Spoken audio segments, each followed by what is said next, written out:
Thank you for tuning in for this edition of Justice Watch with attorney Zulu Ali. I am attorney Zulu Ali with the Justice Watch crew, Rosa Nunez, Michael Bilal Clark, Dr. Kil Bashir, and Andrea Rodeman.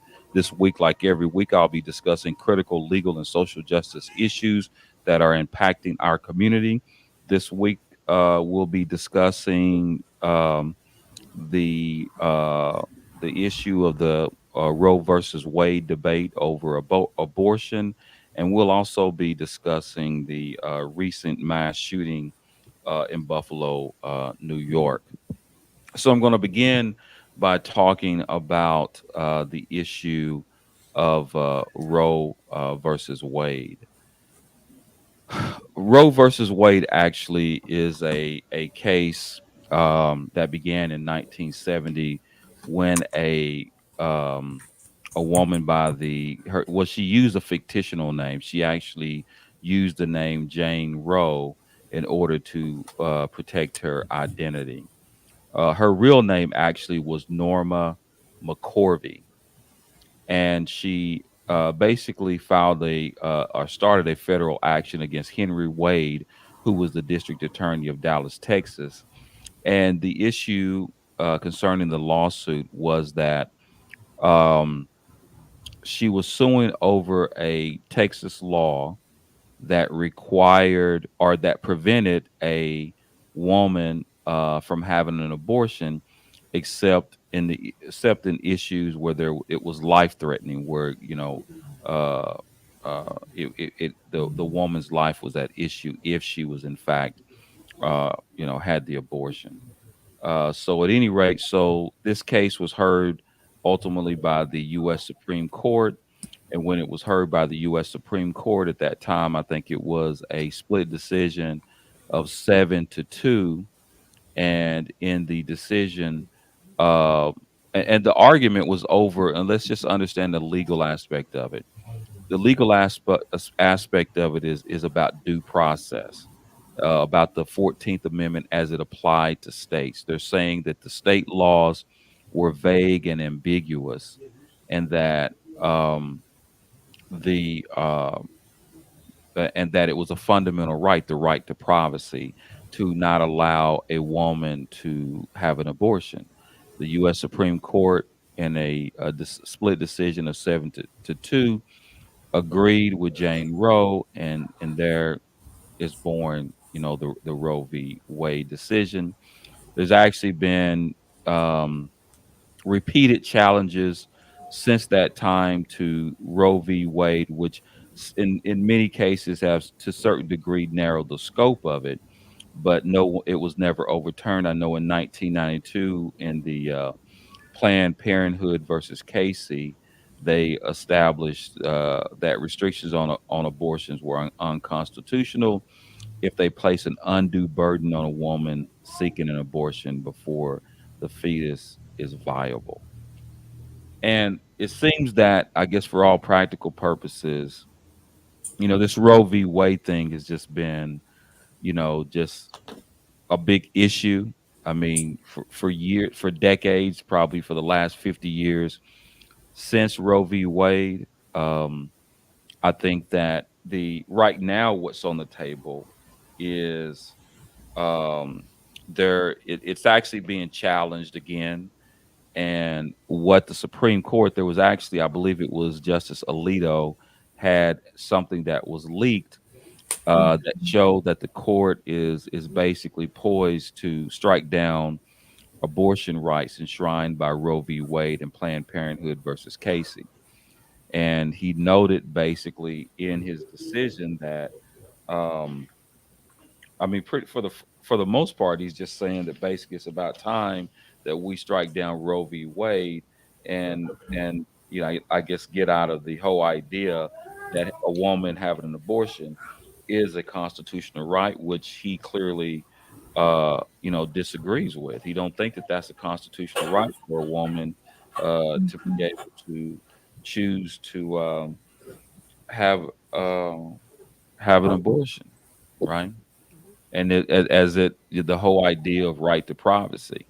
And so, is it, and again, it goes back to if they strike Roe v. Wade, it doesn't necessarily mean that abortions would no longer that women would no longer have abortions. It would be that each state would be able to implement their own law as it um, relates to the issue of abortion.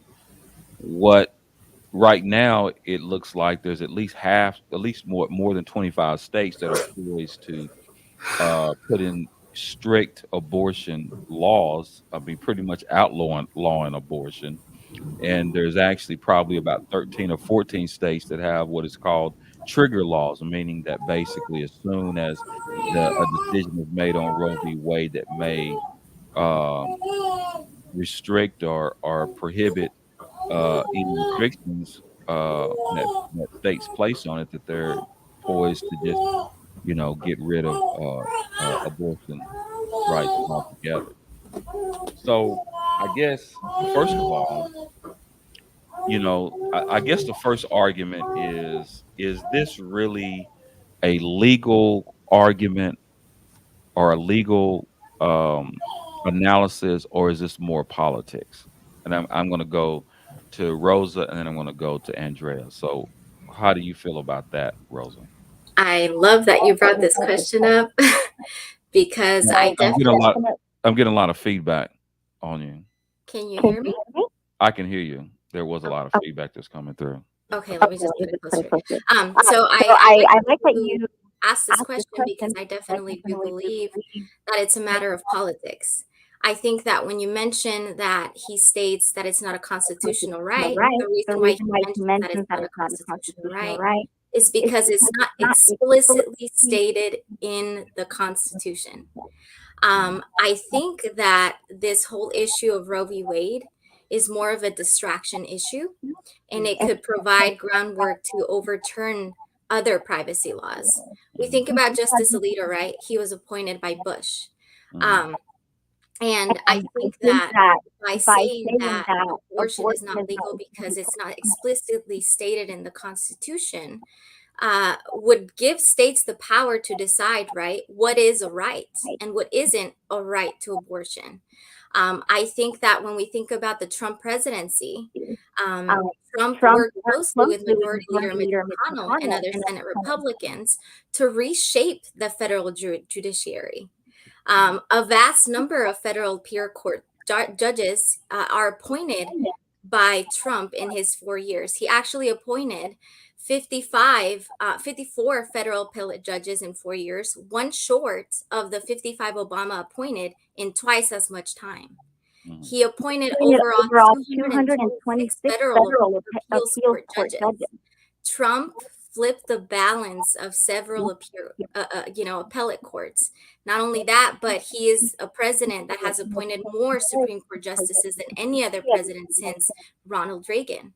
So when we talk about Justice Alito coming out with this opinion and saying it's not explicitly stated in the Constitution, what would this allow other federal court judges to do?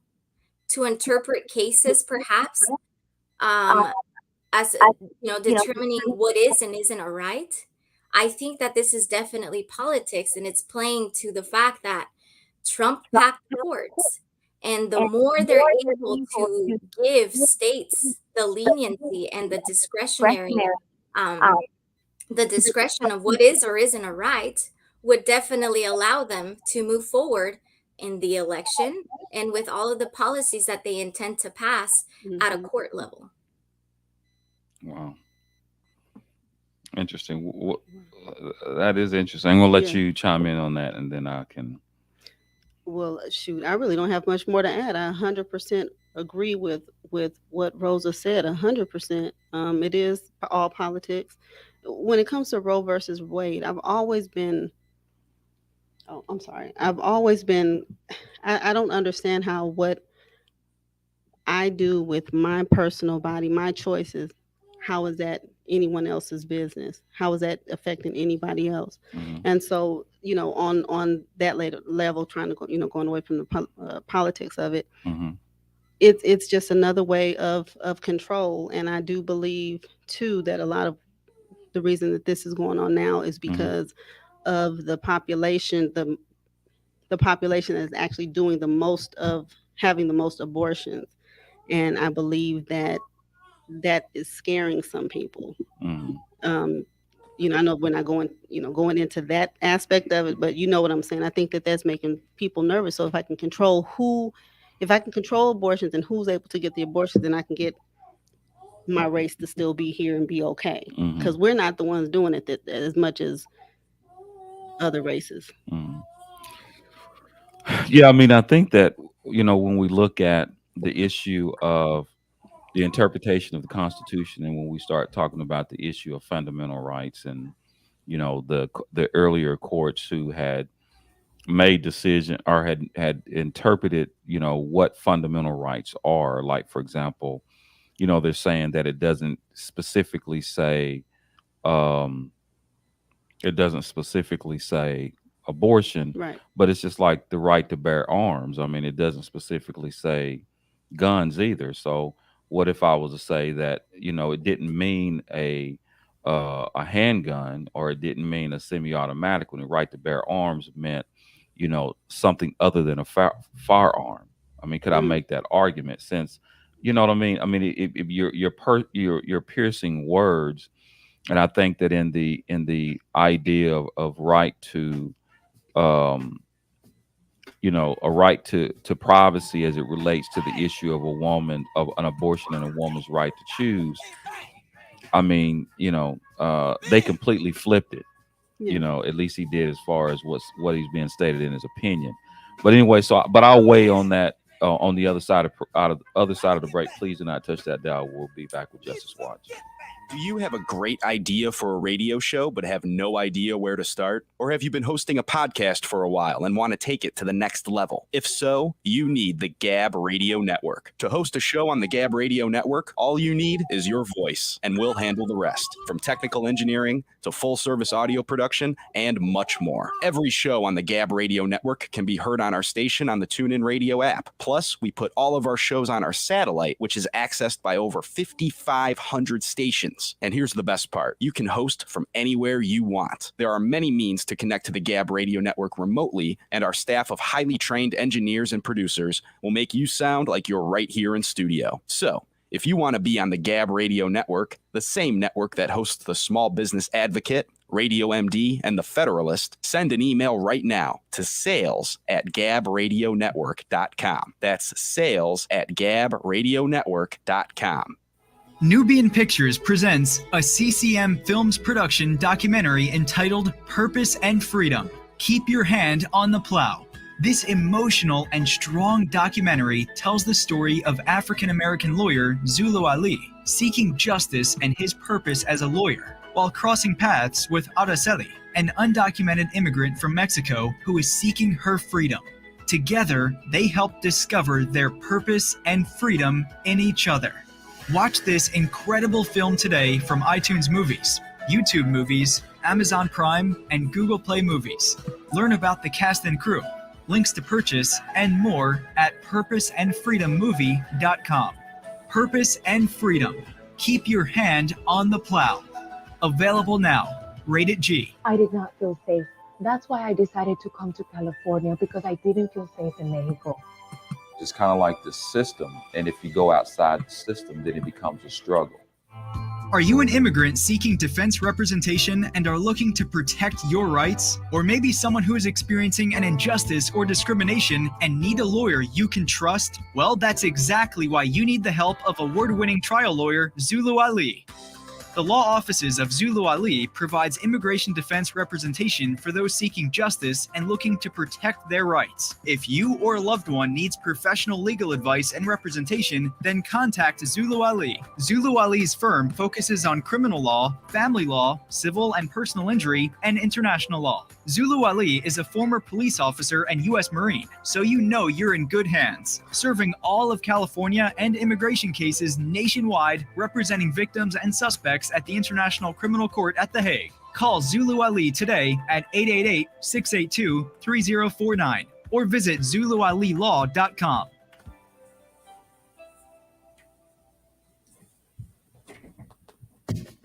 Welcome back to Justice Watch with attorney Zulu Ali and the Justice Watch crew. We're continuing with our discussion on the Roe v. Wade abortion debate, as well as the mass shootings. So before we went to the break, my discussion on the issue of Roe v. Wade um, and the debate um, on abortion, as we start talking about the issue of constitutional um, interpretation of what a fundamental right is as it relates to the right to privacy, and whether a right to privacy and a right to choice is relative to someone's right to have an abortion, right? And of course, we know that this has been at least 5 decades where the court has, for the most part, upheld Roe v. Wade, and now, of course, you have a different court that's coming to a different decision, and primarily the reason why is it is politics. I mean, I think that um, the issue with fundamental rights, I don't think that fundamental rights are things that necessarily change. I think the fact that you would have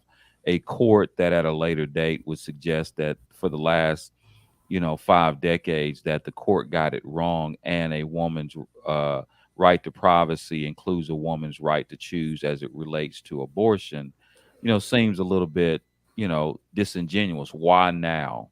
And as we started, as we got into the issue of whether it was political, and Rosa and you guys talked about the issue of what's the implications of Roe v. Wade, and why does it, and we'll talk about this.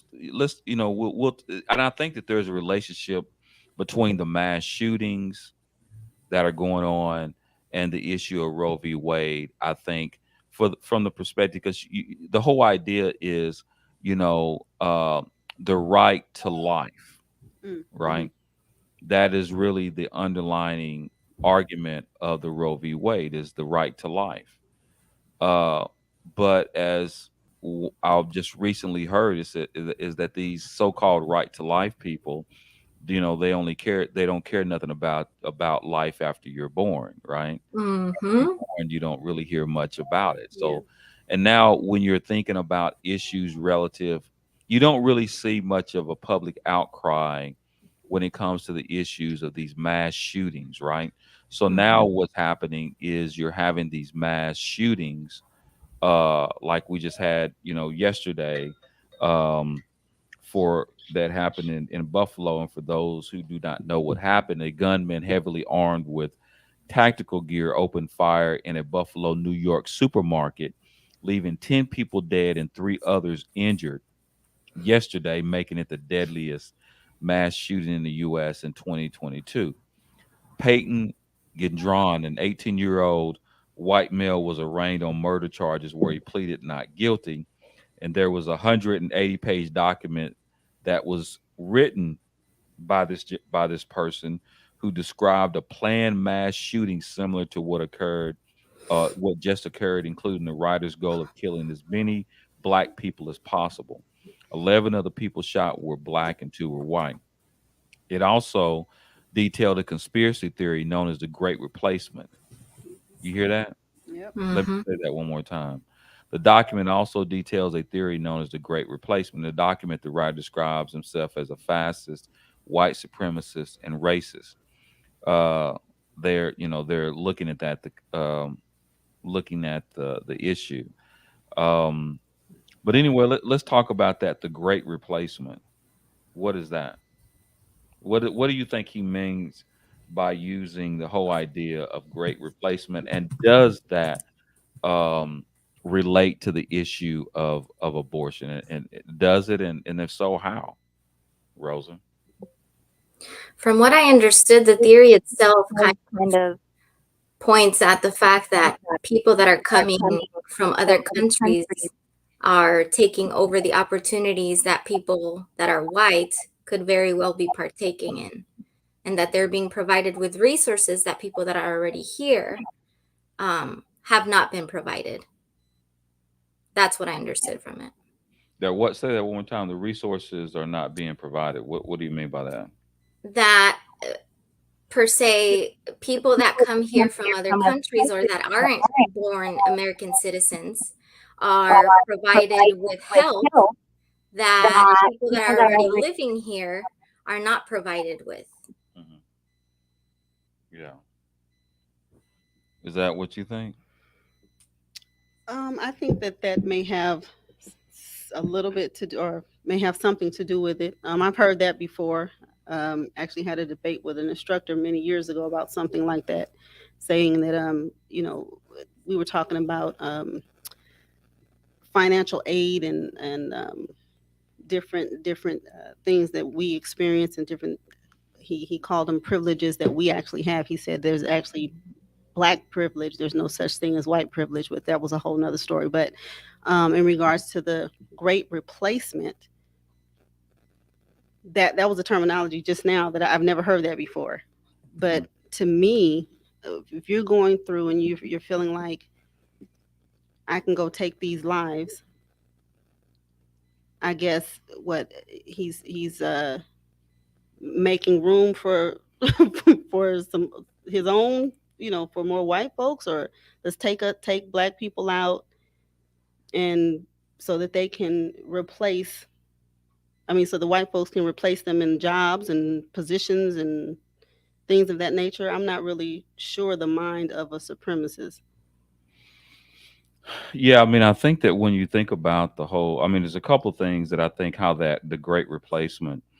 I mean, I don't know as far as, statistically, as far as, you know, the issue. I don't think we all really know what the statistics are with regards to abortion.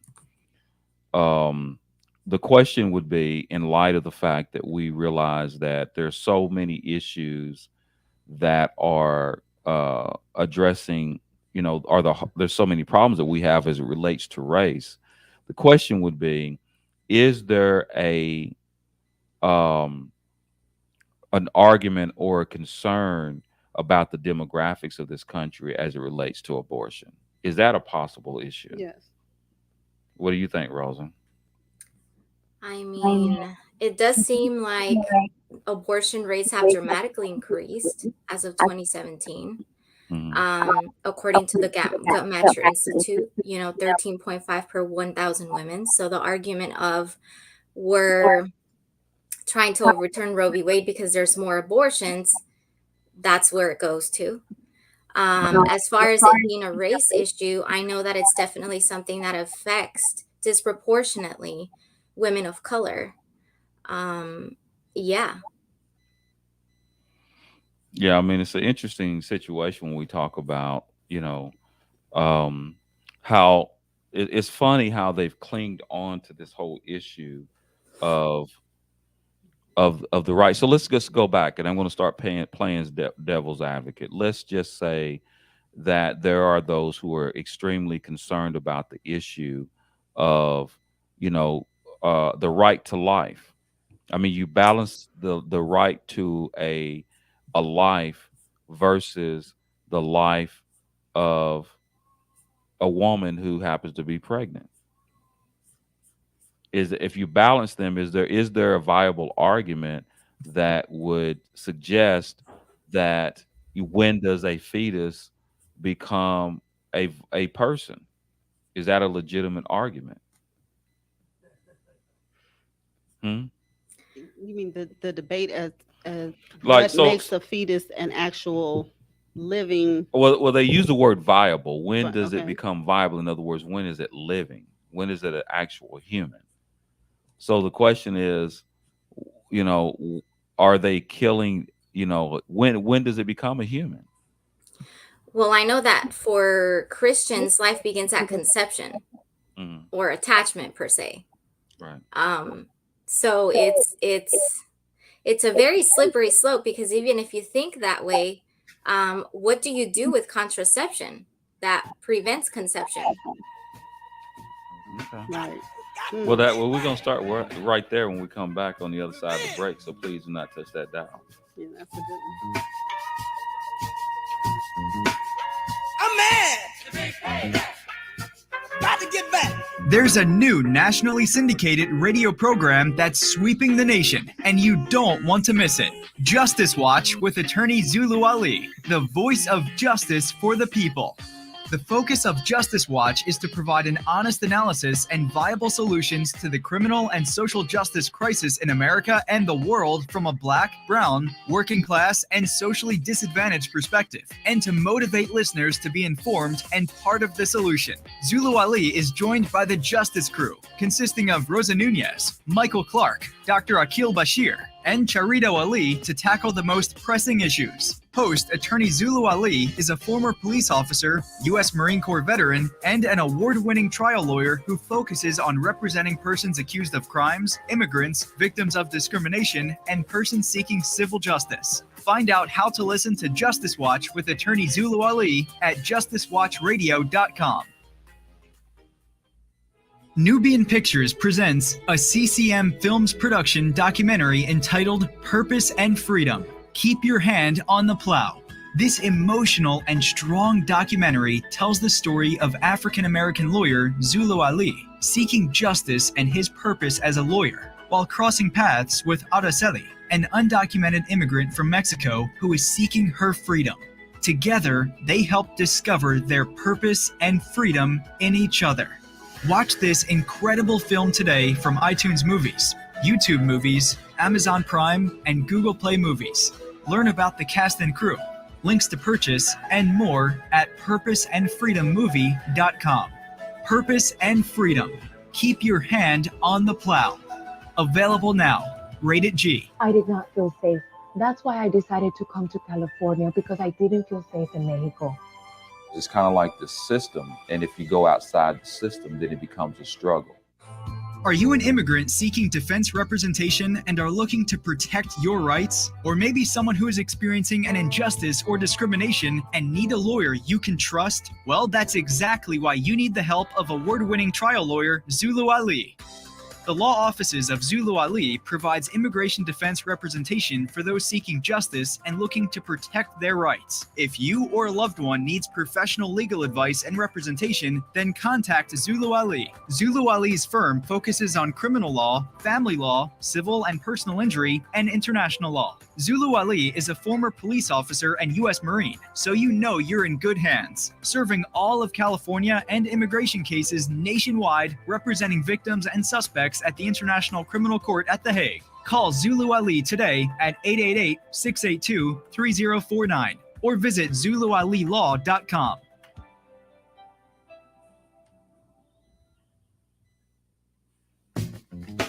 Welcome back to Justice Watch with attorney Zulu Ali and the Justice Watch crew, where we're continuing with our discussion on Roe v. Wade debate, abortion debate, as well as the mass shooting issue. So you brought up the issue about life being when does a life or fetus becomes viable, and you brought up the issue of contraception, right? Mm-hmm. Now, Yeah, to a lot of conservatives, life begins at conception. so would you say what I'm saying is, did you say conception, or what about you? Are you talking about the use of contraception? No, so to a lot of conservatives, life begins at conception or attachment. But my question is, if that's the argument, what do you do with contraception that prevents conception? Are you preventing a possible life? Is that kind of synonymous to killing, also known as possibly an abortion? What they consider killing is an abortion. Anytime you prevent conception, will you be liable for breaking this federal law? What did you say, Joe? So Joe says they don't come together, so there's no life. Well, I mean, I don't know. Conception, attachment, whatever you call it, to a lot of people, that's life. Yeah. Huh? There's no attachment. Is that what you agree? Is that what you think? So this that's always a little different for me. I grew up in a Christian home. My mother's a minister, and she said to a friend of mine who had talked to her about getting an abortion, my mother, her logic was, can you swim if you don't have life? And my friend was like, well, no, you got to have arms and this and that. She's like, no, not necessarily. She's like, sperm swims. She said, there's life in sperm. Mhm. I'm kind of with Joe. It's got to be some kind of a attachment in order for it to be life. I don't think that it, it doesn't seem logical to me that without the sperm attaching to the egg, that's life, because the sperm can't survive without fertilizing, right? Yeah. So I mean, I think that what happens is that, and then there becomes another art, and again, I'm playing devil's advocate I right love it. now. I love it. Okay.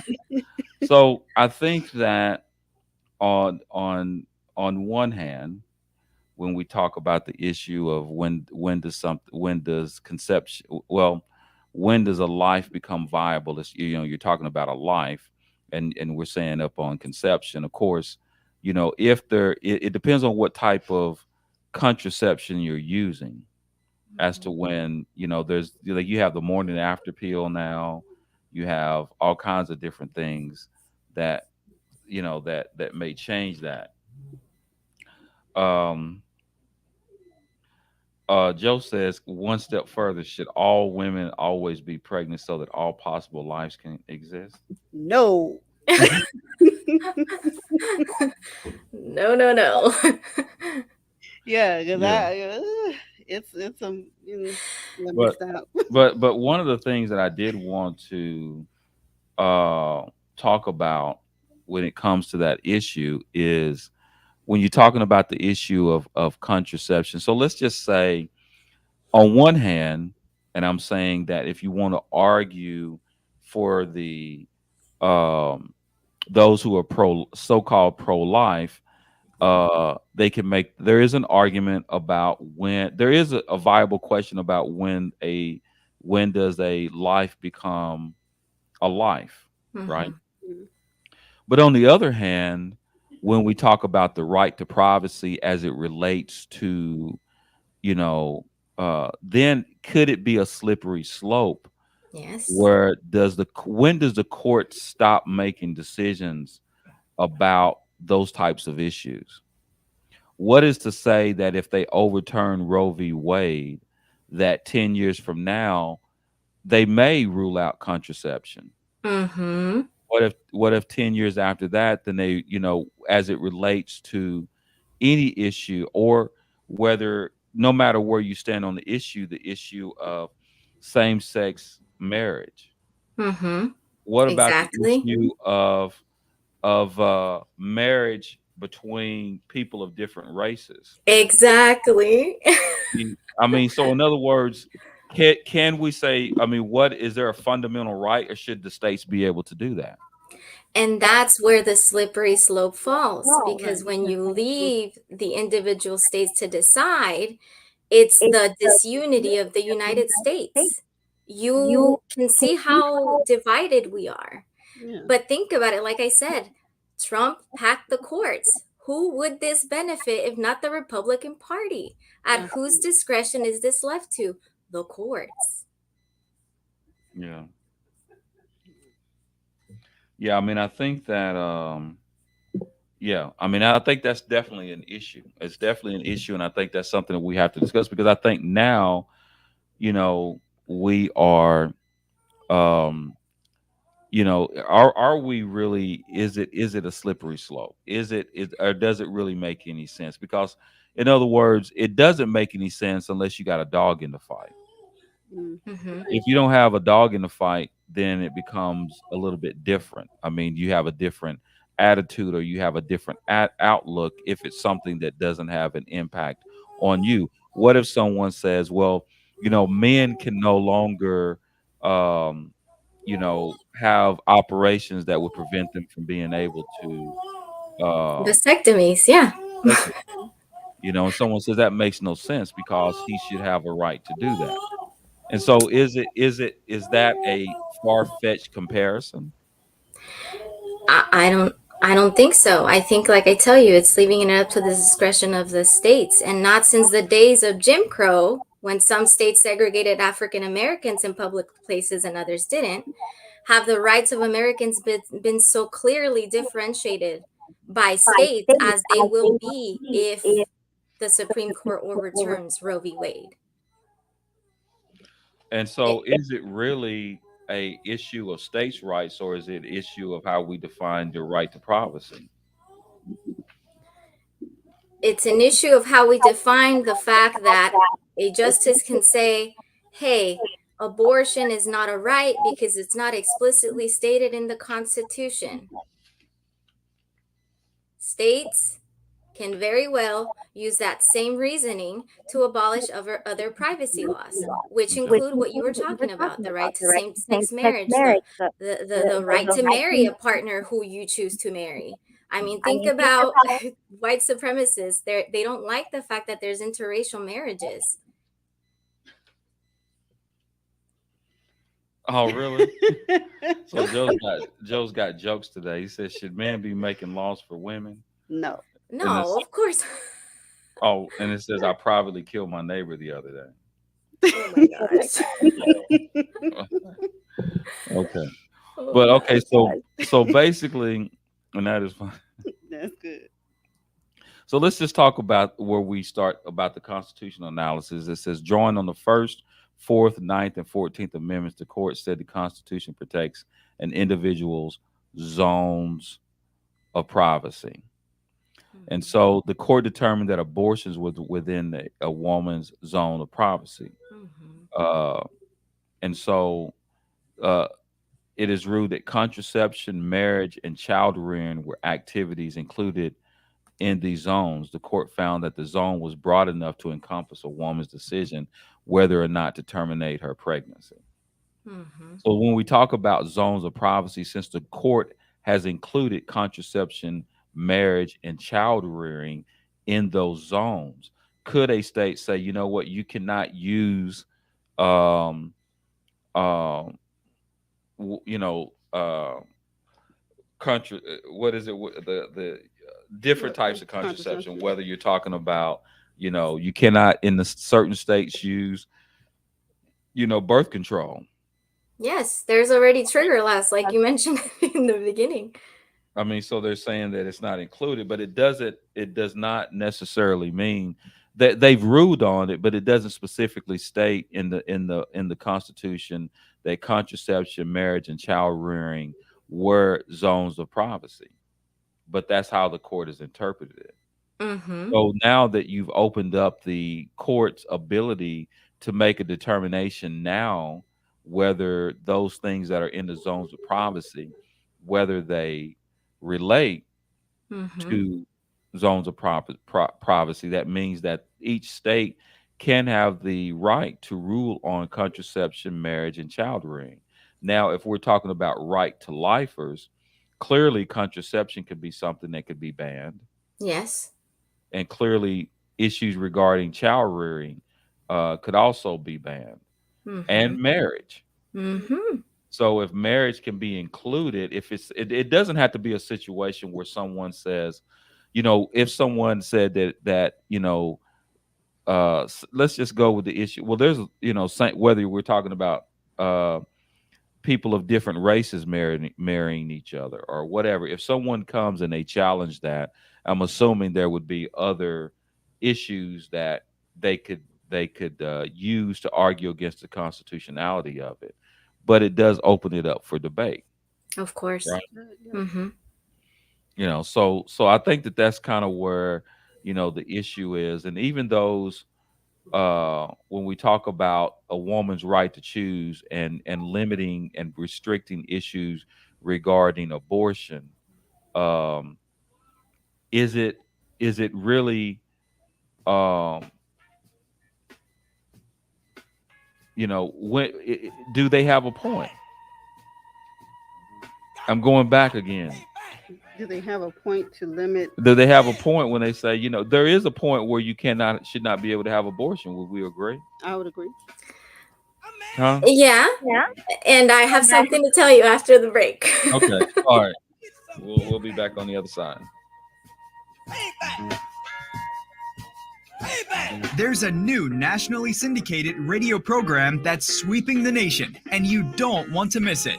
Justice Watch with attorney Zulu Ali, the voice of justice for the people. The focus of Justice Watch is to provide an honest analysis and viable solutions to the criminal and social justice crisis in America and the world from a Black, brown, working class, and socially disadvantaged perspective, and to motivate listeners to be informed and part of the solution. Zulu Ali is joined by the Justice Crew, consisting of Rosa Nunez, Michael Clark, Dr. Akil Bashir, and Charito Ali to tackle the most pressing issues. Host attorney Zulu Ali is a former police officer, U.S. Marine Corps veteran, and an award-winning trial lawyer who focuses on representing persons accused of crimes, immigrants, victims of discrimination, and persons seeking civil justice. Find out how to listen to Justice Watch with attorney Zulu Ali at justicewatchradio.com. Nubian Pictures presents a CCM Films production documentary entitled Purpose and Freedom. Keep Your Hand on the Plow. This emotional and strong documentary tells the story of African-American lawyer Zulu Ali seeking justice and his purpose as a lawyer while crossing paths with Araceli, an undocumented immigrant from Mexico who is seeking her freedom. Together, they help discover their purpose and freedom in each other. Watch this incredible film today from iTunes Movies, YouTube Movies, Amazon Prime, and Google Play Movies. Learn about the cast and crew, links to purchase, and more at purposeandfreedommovie.com. Purpose and Freedom. Keep your hand on the plow. Available now. Rated G. I did not feel safe. That's why I decided to come to California, because I didn't feel safe in Mexico. It's kind of like the system, and if you go outside the system, then it becomes a struggle. Are you an immigrant seeking defense representation and are looking to protect your rights? Or maybe someone who is experiencing an injustice or discrimination and need a lawyer you can trust? Well, that's exactly why you need the help of award-winning trial lawyer Zulu Ali. The law offices of Zulu Ali provides immigration defense representation for those seeking justice and looking to protect their rights. If you or a loved one needs professional legal advice and representation, then contact Zulu Ali. Zulu Ali's firm focuses on criminal law, family law, civil and personal injury, and international law. Zulu Ali is a former police officer and U.S. Marine, so you know you're in good hands, serving all of California and immigration cases nationwide, representing victims and suspects at the International Criminal Court at The Hague. Call Zulu Ali today at 888-682-3049 or visit ZuluAliLaw.com.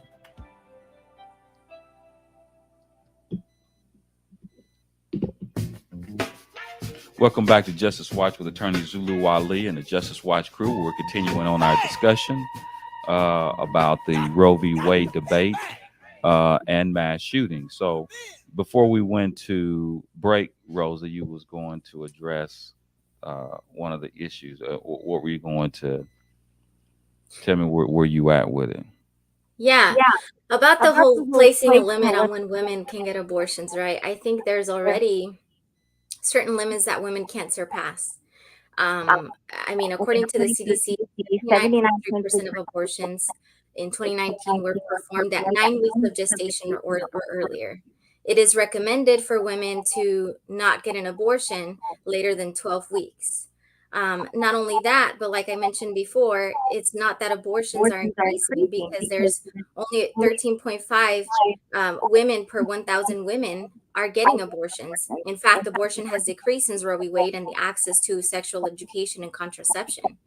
And also, there is also already limits on when you can get a medication abortion, which is when you're given a pill to abort, and that's only up to 10 weeks of pregnancy. So, yeah, there definitely should be a cap on when women should get an abortion, obviously no later than 20 weeks, which is something that's already recommended. But I feel that it's really, this whole issue of abortion it's not about women. It's not about the fact that more women are going to get abortions and that's why we have to rule over it. It's about the fact that it's politics. That, you know, even when it comes to abortions that happen in office, 54% of US abortions happen 10 weeks before, and they happen through that medication. A lot of the videos that you see out there placed by court conservatives are in office abortions, which are the least of the procedures that are done. But like I said, I think it's really not a matter of how many women are getting abortions, but rather of the fact that, the Republicans have control, full control of 226 federal courts, judges who can and will be able to say what is a right and what is it according to the Constitution. Mm, mm, mm. That's a tricky one because you said that most of the time. So what if a state? How far can a state go when as far as determining when a fetus becomes viable? How far can the state go? Hmm. Yeah, I mean, when is it? Who makes the decision when the fetus becomes viable? Whose decision is that? A bunch of men. Yeah. Huh? I mean, a bunch of men, really. I mean, because like I said, everyone. I'm pro-choice. I Do mean, what you there's want, there's but there's women that are against abortion. yeah, There's a lot of them. there's women that are against abortion. There's some that are for abortion. There's some that will say that um, life begins when you can detect a heartbeat, which is Yeah. about five weeks or so, a little under 5 weeks, 5.5 weeks. And some will say, go up to 2 months. Yeah. I mean, I, so ultimately that becomes the ultimate argument is when does that, because I think that, if you say that the woman's right to choose stops when the fetus becomes viable, right? Would well, that be that's accurate? Should that be that's accurate? what a lot of conservatives believe. So would that be accurate? I mean, it has to be, right? Yes, I guess technically that would be subjective, technically, but Yeah. you Now, I mean, I'm just playing devil's advocate. I mean, I think, wouldn't Look, that be right? I I mean, I sometimes I think that do we believe on both sides that it's it's very would we agree that Roe v. Wade is very symbolic? It's symbolic because and that doesn't minimize the importance of it, mhm. but Mhm. it is symbolic. true. It's Yeah. symbolic of of the whole idea of a woman's right to choose, Right. Mhm. and Mhm. as well as other rights of privacies that would be akin to that, right? Exactly. And then so do we? Okay, so let's just say that if I was I'm going to be completely objective, and I'm going to do an analysis that does not include my biases. Okay, Okay. and I want to know your thoughts about it. Now, those who are co-signing the whole idea of Roe v. Wade being about the whole idea that everybody in the world is getting, and I'm talking about where they overstep, is that it's not like, I mean, when it comes to the issue of people getting abortion, there is a timeline where I can see where there would be a concern where someone would say that I'm against, you know, having abortion when a fetus becomes viable. In other words, I can be completely against abortion without necessarily saying that I want to outlaw abortion. Mhm. Would you agree? I agree. Yes. Because I think they're two different things. Yes. I Mhm. think that sometimes those who are on the pro-life side tend to almost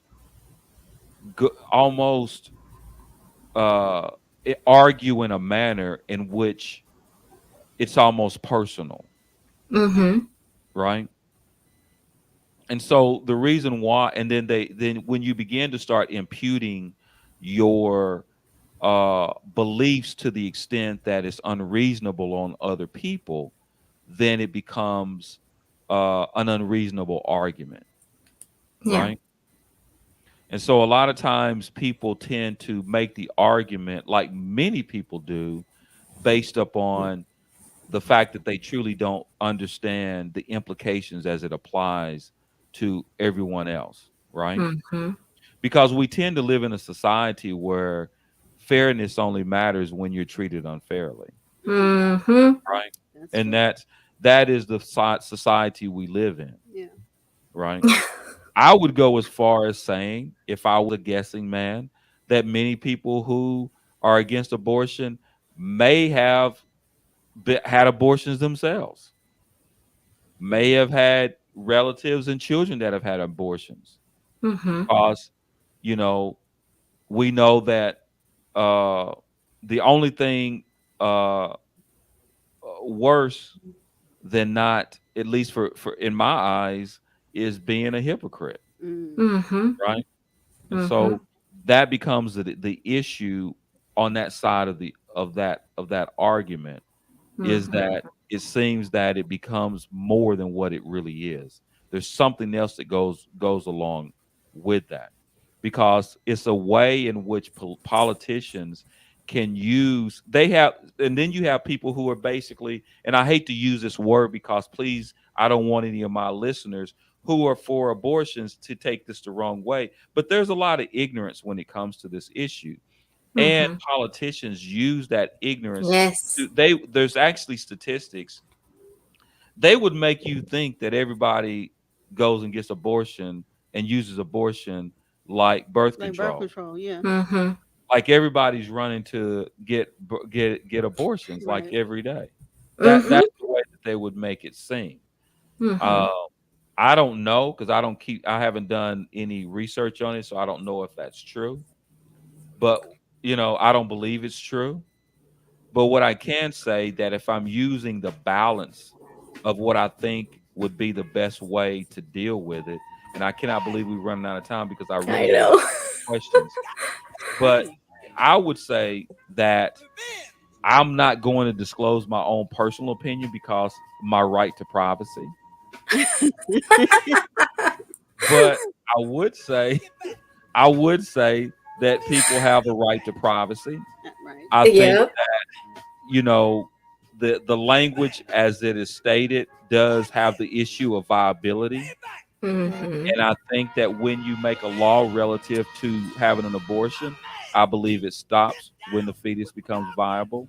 I'm not a Mm-hmm. scientist, I don't know, and I'm not going to say, but that's my position, right?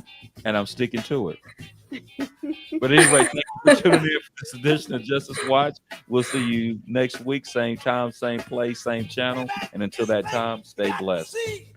There's a new nationally syndicated radio program that's sweeping the nation, and you don't want to miss it. Justice Watch with attorney Zulu Ali, the voice of justice for the people. The focus of Justice Watch is to provide an honest analysis and viable solutions to the criminal and social justice crisis in America and the world from a Black, brown, working class, and socially disadvantaged perspective, and to motivate listeners to be informed and part of the solution. Zulu Ali is joined by the Justice Crew, consisting of Rosa Nunez, Michael Clark, Dr. Akil Bashir, and Charito Ali to tackle the most pressing issues. Host attorney Zulu Ali is a former police officer, U.S. Marine Corps veteran, and an award-winning trial lawyer who focuses on representing persons accused of crimes, immigrants, victims of discrimination, and persons seeking civil justice. Find out how to listen to Justice